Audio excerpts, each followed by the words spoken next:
Welcome back to Agri. Here today we will start the new series of soil science, which is represented in the syllabus as unit number 5, soil and nutrient management. Quickly take the overview of the syllabus. Let's see. 5.1 unit says about we have to see soil physical, chemical and biological properties. The next, how soil is formed, the soil forming processes and the factors. The next, different regions of soil in India having possible positives and negatives. The next, soil minerals and organic constituents and their role in maintaining soil productivity. Next, different plant nutrients like NPK and other micronutrients which help in soil and plant productivity. The next, the principles. What are the principles of soil fertility, soil testing, fertilizer recommendation? Okay. The next unit talks about integrated nutrient management.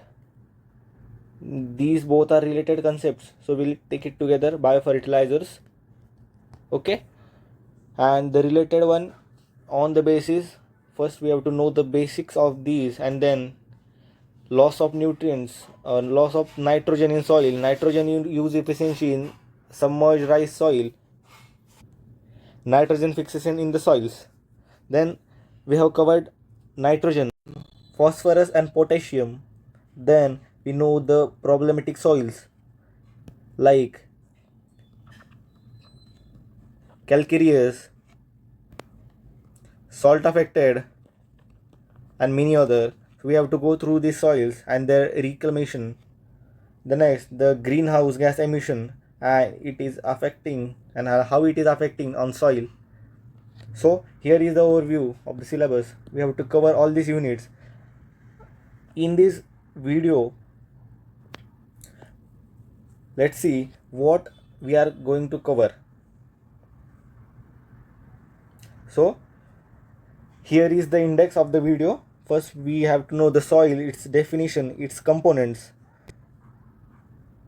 And the next we have to know about the rocks, its types like igneous, sedimentary, metamorphic rocks, how they are formed and how the rock cycle works. Okay. Then the weathering processes, the physical factors, the physical agents, chemical and biological. Like in physical, action of wind, glacier. Okay, by this way. So we will see in the coming part of the video. The next, soil forming factors. What are the factors of soil formation? How is the process of soil formation? Like fundamental processes, special soil forming processes. Then we have to see the soil properties, like physical properties like soil structure, soil texture, soil porosity, bulk density. Okay. Then the chemical factors or the chemical properties like cation exchange capacity, pH, and basically the biological we have to focus on organic matter, which is the important. So this video might be lengthy. I think it will be in the 2 parts, or if possible I will cover in just only 1 part. So let's start for today. So let us know what is soil first. So soil is a dynamic natural body. Soil क्या है? Dynamic natural body on the earth surface or the surface of earth, where in which plant grows, and it is composed of minerals, organic material and the living forms. So we have to focus on the main 3 to 4 keywords, that is dynamic body, okay, where plant grows,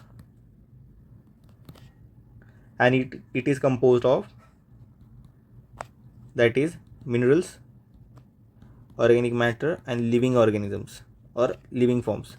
Okay, dynamic body where the plant grows and it consists of components, which are the 3 components: minerals, organic matter and living forms. Okay, so let's see what is the composition of the soil. Let us assume that it is the soil mass, which has 25% of air, water, but this portion may vary due to external influence of certain factors like climate. For example, if in the region of arid region of Rajasthan, the soil may have more aeration, like around 40% of air, and the water may have around only 10% because of the weather factor.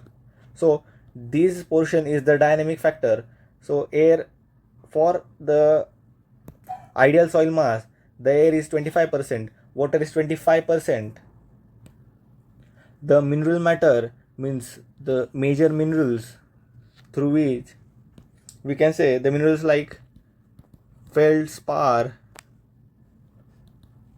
quartz, mica, olivine.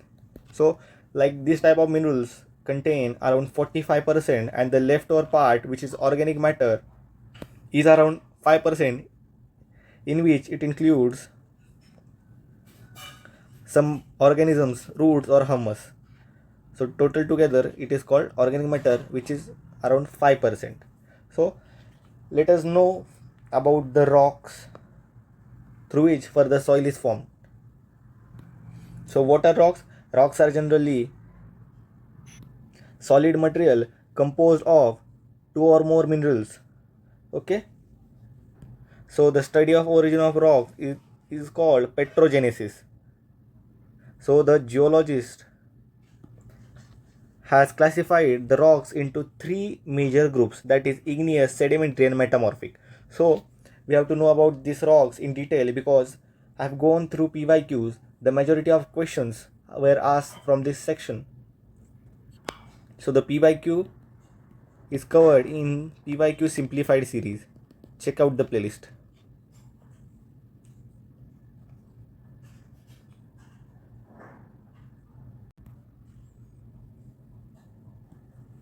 So let us assume that this is the earth's surface,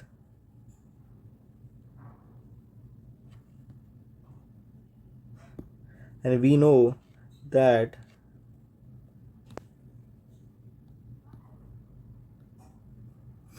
this is the core of earth,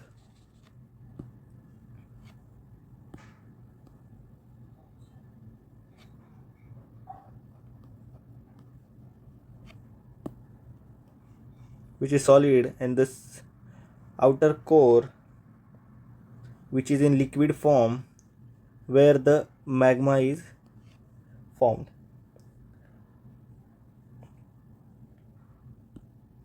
So we know about the mantle region and the asthenosphere. This is the asthenosphere, this is mantle, this is liquid inner core, and this is the solid inner core, and this is the outer core. Okay, through which, due to the tectonic activities or other factors, the magma erupts from the surface, from the inner surface.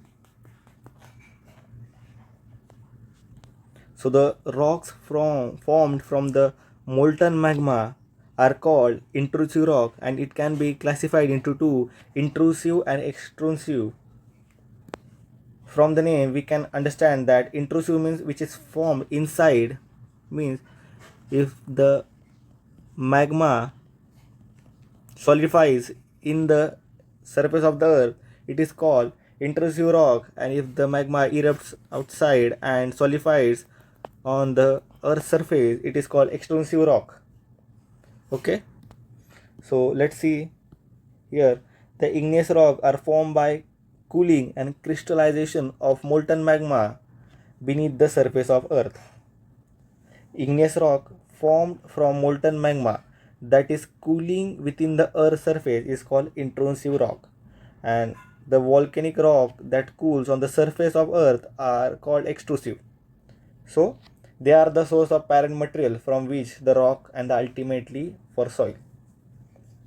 So rock like granite, syenite, dorite, gabbro, dolerite and basalt are major igneous rocks. So here you can see in the images, this is the basalt rock, this is the diorite, and this is the granite. So let's see about the sedimentary rock.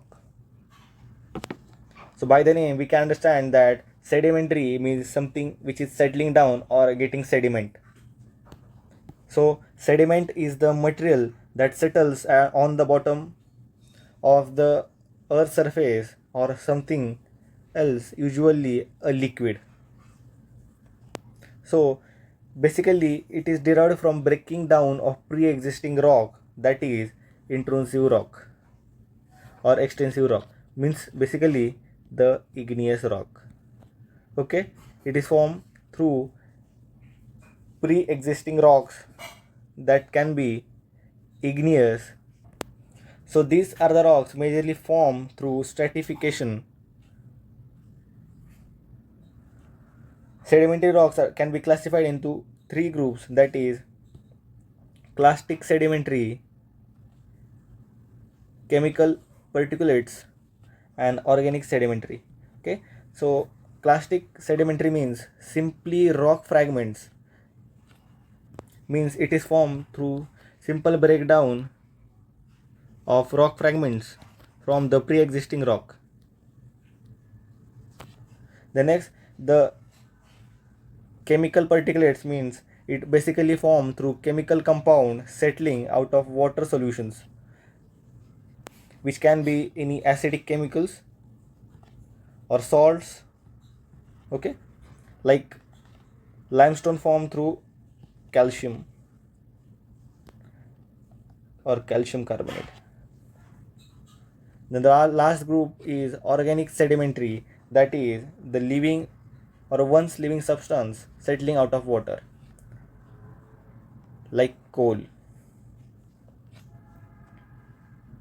So it is basically formed through any living organism, as coal is formed through excess pressure year after year and heat. So let's see the metamorphic rock. So basically the word metamorphic means change in form. Something is changing its form. Thus the metamorphic rock are those which go under some chemical or physical change from its original form. It can be through hydrometamorphism, means due to water, or due to heat it is called thermometamorphism, or it can be also formed due to pressure, which is called dynamometamorphism. The examples we can see that are genesis, means formed from granite. Basically the pre-existing rock was granite, and through different processes or morphisms the genesis is formed. The next, the we can see schist from basalt and shale, like quartzite from sandstone, slate from shale, and marble from limestone. Okay, so let's see the rock cycle.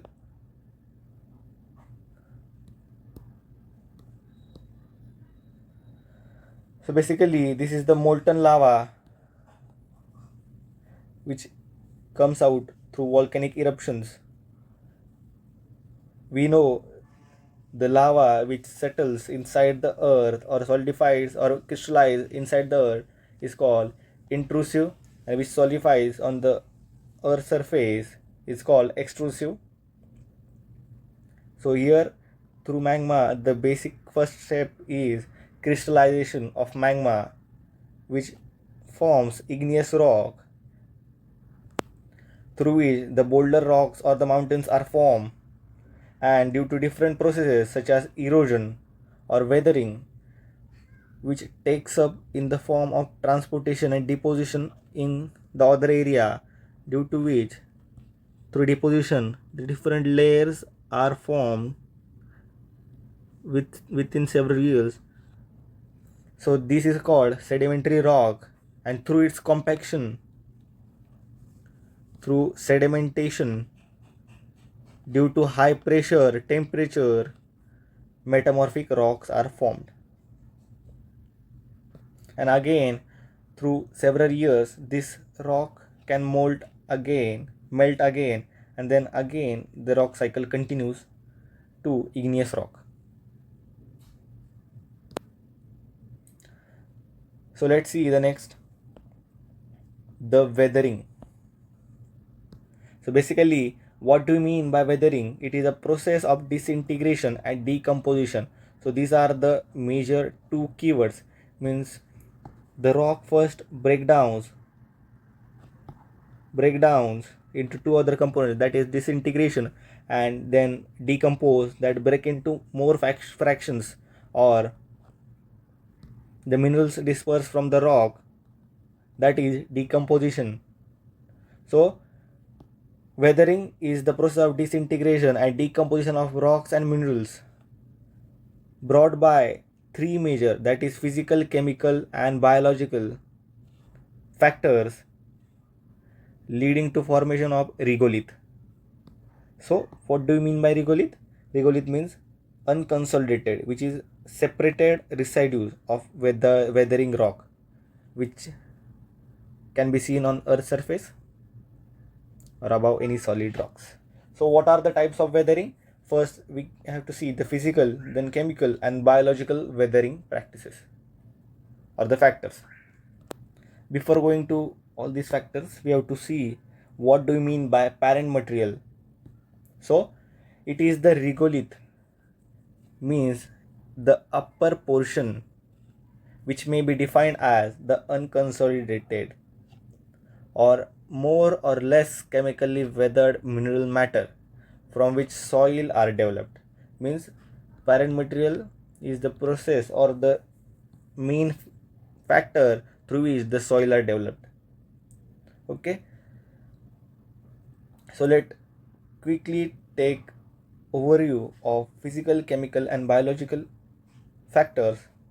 The first we have to see in physical, that is the physical condition of rock, the change in temperature causing weathering, the action of water, the action of freezing, the action of glaciers, winds and the electrical phenomenon. Then in chemical we have to see hydration process, hydrolysis, solution, carbonation, oxidation, reduction causing impact on the process of weathering. The next, the biological, that is the man, animals, plants and microorganisms taking part in the process of weathering. So basically the physical weathering means the disintegration, means the breakdown.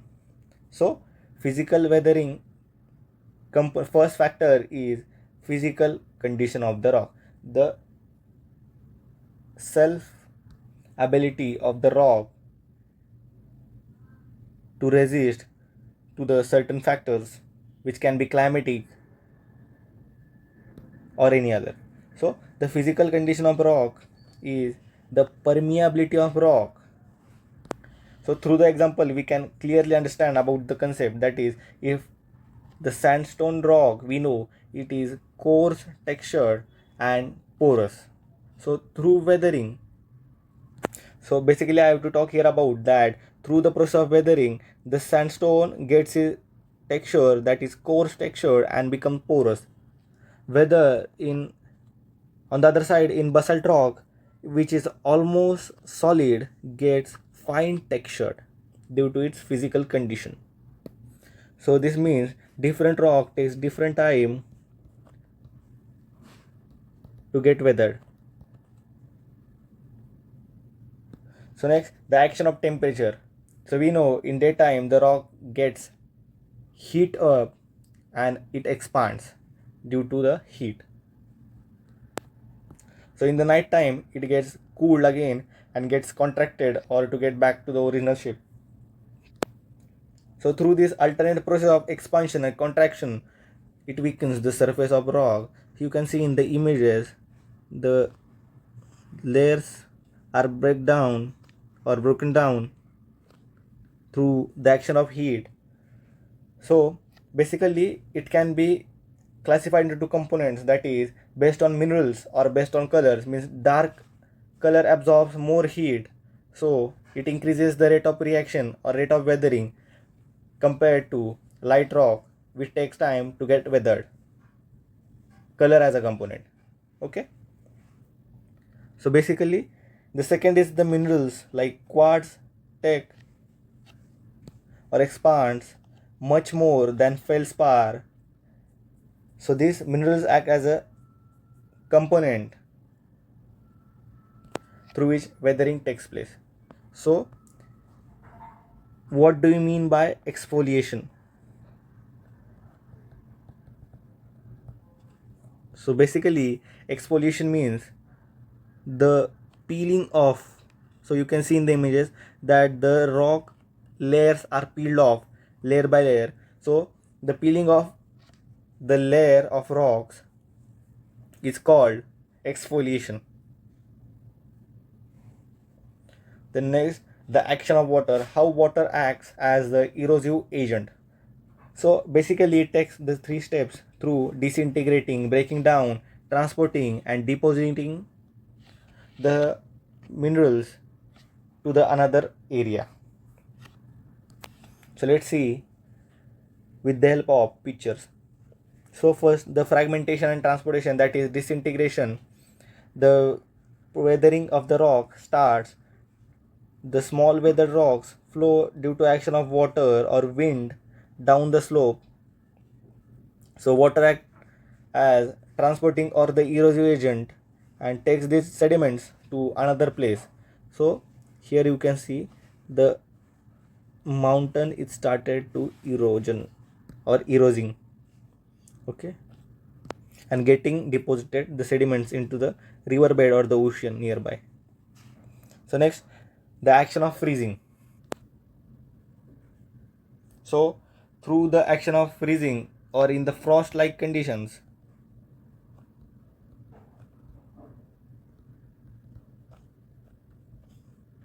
or the cold region, the water from in the crevices or the cracks of the rock gets solidifies. And we know that when water solidifies, it gains volumes up to 10 times its previous weight.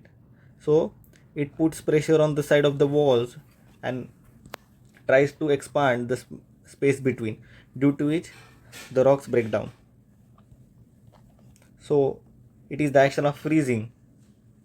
Next, through alternate wetting and drying, we can see that basically the specific minerals like smectite or montemerolite, these are the two minerals which act due to this factor. Like in dry weather condition, the clay minerals shrink and forms deep cracks, and whenever they get wet or moist, they swells again. Through alternate wetting and drying, it weakens the rock and leads weathering. Okay. Next, action of glacier. In the cold region, snow falls, it accumulates and change into ice sheet. The bigger the glacier, the start moving owing to change in temperature or gradient. So on moving, it start to exert pressure on the side walls or the nearby area. Due to tremendous pressure, the rocks pass and carry the loose material along with them. So this material get deposited on reaching to the warmer areas when the ice melt. So by this way, the action of glacier takes place. So through electrical phenomena like thunderstorms, the weathering process initiates, the breakdown of rock takes place. Next, the action of wind. Basically, it is divided into three, that is creeping, saltation and suspension. So let's see the first, saltation, that is 0.1 to 0.5 mm soil particle takes action of jumping and bouncing because it is lifted by winds and moves in the short leaps.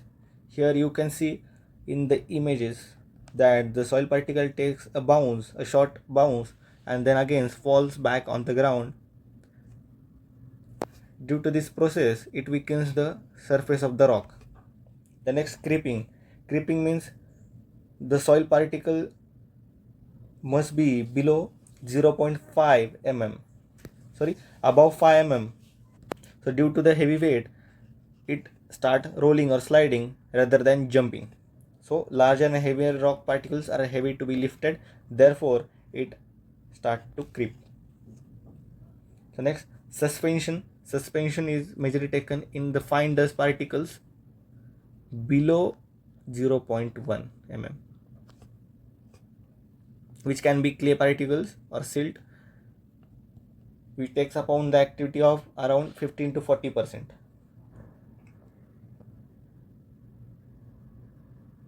So here is chemical weathering, which is called decomposition. So we have seen physical weathering, which is called disintegration.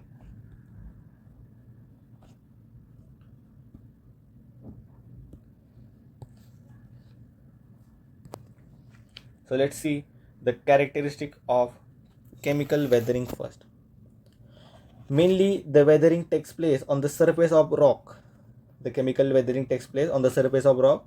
So higher the surface area, the higher the weathering effective.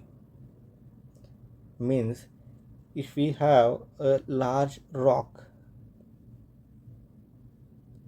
and the 2 to 3 smaller rocks, okay, here what do you think that which side is having the larger surface area? Pause the video and quickly think. So the larger surface area has the large rock has the small surface area compared to the smaller rocks, because small fragments are having greater surface area per unit available for reaction. So if we calculate the area surrounding or the surface area, this might be larger than the large rock because it is broken down into 4 pieces rather than 1. So the mineral composition, that the quartz is slowly decomposable than olivine. Let's see the first process of weathering, that is hydration. So let us take a beaker with having soil particles and water. So means the chemical combination of water molecule with particular mineral. So these are the minerals, and if we combine with it water, it changes the structure of the substance or the soil or the mineral. Basically means the minerals in the rock do not contain water. If we expose them to humid conditions or the moist conditions or to water, it gets exposed or swells and increases its volume, and the minerals lose its luster, becomes light in color. So through this reaction we can see that how hydration works and how the rock or the minerals loses its luster. So Fe2O3, that is hematite, which is red in color, when combines with 3 atoms of hydrogen, it gets formed into limonite and gets its color reduced to yellow. Let's see another example, that is the bauxite, aluminum oxide, when combined with water get formed into gibbsite, which loses its color. Next, we have to see the process of hydrolysis. So what do you mean by hydrolysis? Basically, it is the partial dissociation of hydrogen into hydrogen H plus ions and OH minus ions, which combines minerals and bring about the change, such as the exchange, the decomposition of crystalline structure and formation of new molecules. So hydrolysis activity get accelerated in presence of dissolved CO2. So CO2 makes the reaction accelerated, or any other minerals or organic acids. So basically hydrolysis means the breakdown of hydrogen into two ions, that is H plus ions and OH minus ions. So let's see the example that it is potassium feldspar KLSI3O8, which get mixed with H2O, gets into the form that is aluminotriacylic acid. So basically the this and ions combine with the minerals of potassium feldspar and get and which bring about the exchange, decomposition and change in crystalline structure and form the new molecule, that is HAlSi3O8 plus KOH, which is potassium hydroxide. Okay, so next, what is mean by solution, which is the third chemical agent of weathering. So solution, we know water is basically the universal solvent. So when the solubility action enhances, we know CO2 or any organic or inorganic acid or salts get added into the water, it accelerates the reactions. So soluble substance are removed by continuous action of water on the rock, and the rock no longer remains solid and form holes and disintegrates. So we can take here the example of limestone rock, that is which contains CaCO3, calcium carbonate. When hydrogen adds up with atmospheric carbon dioxide, we get carbonic acid, and this carbonic acid forms through the reaction which is called calcium bicarbonate, which is soluble in form. So this carbonic acid acts on rock and makes the rock weak and porous.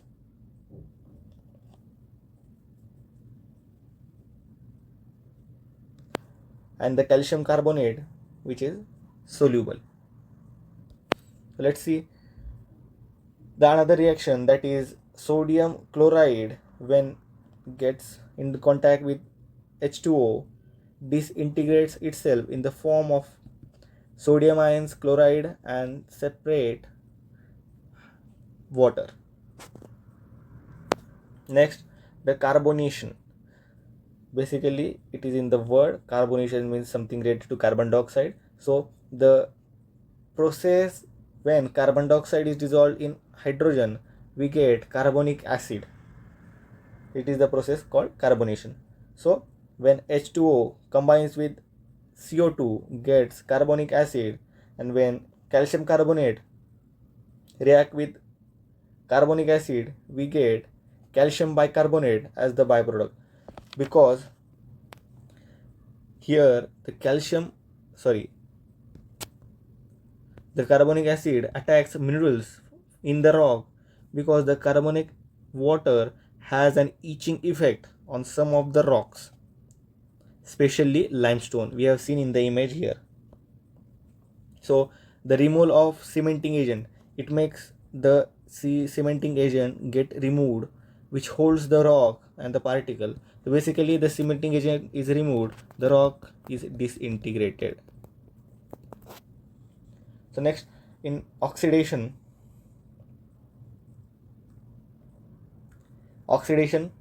we know the carbonation means addition of carbon dioxide, and here oxidation means the addition of oxygen into the minerals. Oxidation is more active in presence of moisture and result in hydrate oxides, such as if we take the example of ferrous oxide, when combined with oxygen we get ferric oxide. So in this image we can see that this surface of the rock was in contact with water. When after drying it is exposed to oxygen, so With the passage of time,